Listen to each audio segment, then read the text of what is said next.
You take a breath, nothing feels wrong, you don't collapse, you don't choke, you don't even notice a change. The air looks the same, the sky is still blue, sunlight reflects off buildings and passing cars. Everything appears normal, but something fundamental has shifted. Earth's atmosphere has always contained about 21% oxygen. That number quietly supports every heartbeat, every thought, every movement. Now it is falling, not over years, not over months. It is dropping right now from 21 to 20.8 to 20.5. At first, the change is subtle, a faint discomfort, a need to breathe a little deeper, a sense that each inhale feels slightly incomplete. Your heart rate begins to rise, not from panic, from instinct. The body is compensating. The human body operates within narrow limits. Small changes in oxygen affect performance quickly. At 19.5%. Reaction time slows. At 19%. Concentration weakens. There are no dramatic symptoms. You simply feel off. You lose your train of thought. You forget a word halfway through a sentence. You stand up and forget why you stood. Across the planet, the same quiet changes unfold. Runners tire sooner than usual.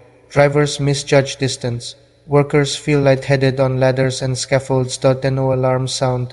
There is no global warning system for a failing atmosphere. Satellites notice first. Sensors confirm it. Oxygen levels are dropping worldwide, not shifting locations, not pooling in one region. A true decrease. Oxygen is vanishing, and the most dangerous part is not the change itself. It is what your body requires every second. You are losing the element that keeps you alive, silently, invisibly, with every breath.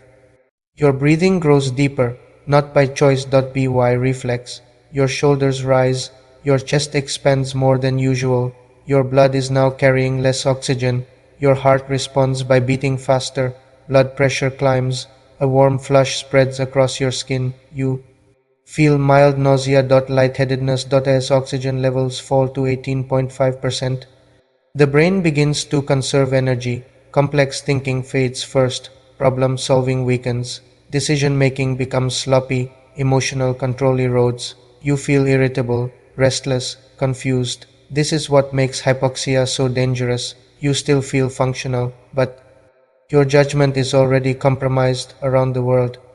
Accidents increase, industrial machinery malfunctions, cars drift across lanes, pilots struggle to hold precise altitude, hospitals begin to fill, patients report shortness of breath, dizziness, chest tightness. At first, doctors suspect poisoning, carbon monoxide, chemical exposure, a deliberate attack, but blood tests reveal nothing. No toxins. No contaminants, only low oxygen saturation.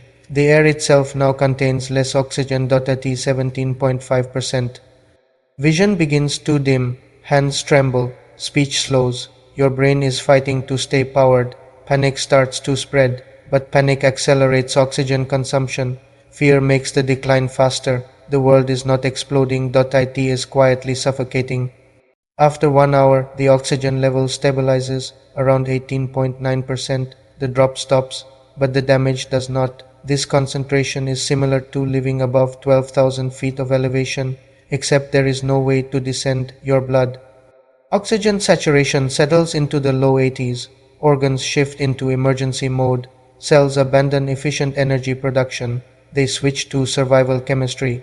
Lactic acid begins to build. Muscles ache even while resting. Simply standing feels exhausting. Infrastructure begins to suffer. Power grid operators lose focus. Small mistakes multiply.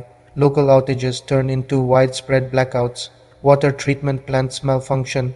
Airports suspend operations. Emergency services slow, not from lack of willingness, from lack of oxygen. Hospitals activate their oxygen reserves, compressed tanks, liquid oxygen storage. These systems were never meant to supply entire populations. Hallways fill with people waiting for air, and a realization begins to spread. This is not temporary. Earth's atmosphere has crossed a biological boundary. The planet still exists, but it no longer fully supports human life. You are alive, but you are now biologically out of place.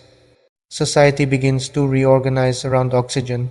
Hospitals become secured zones, military bases locked down, research facilities redirect industrial oxygen toward medical use, portable oxygen concentrators become priceless, people trade homes, vehicles, life, savings, all for machines that produce breathable air. Children decline first, the elderly fade quietly, many survivors suffer permanent damage. Hypoxia leaves scars in the brain, memory loss, reduced cognitive ability, personality changes. Scientists search desperately for a cause, upper atmosphere chemical reactions, solar, particle interactions, collapse of ocean phytoplankton. If global oxygen production has truly failed, recovery would take tens of thousands of years. Humanity does not have that time. You now live connected to a machine. Your life is planned around power outlets, battery charge, flow rate. You are no longer living inside nature. You are being kept alive in spite of it. Deaths begin quietly. Someone does not wake up. Someone loses power during the night. Someone removes their mask and never puts it back on. The world grows quieter, not because humans are gone, but because breathing has become mechanical, audible, artificial. Animals suffer as well. Large mammals collapse. Birds struggle to remain airborne. Forests slow their growth. The biosphere adjusts downward, toward slower metabolism, toward lower energy life. You sit and listen to oxygen moving through tubing. Every breath makes a sound, a constant reminder. Once air was free, now it is controlled, and a simple, terrifying truth becomes clear. Earth never promised permanence. It never promised stability. Human survival has always been conditional, and conditions can change. The question is no longer whether humanity can recover. The real question is, if Earth never becomes breathable again, what does it mean to call this place home?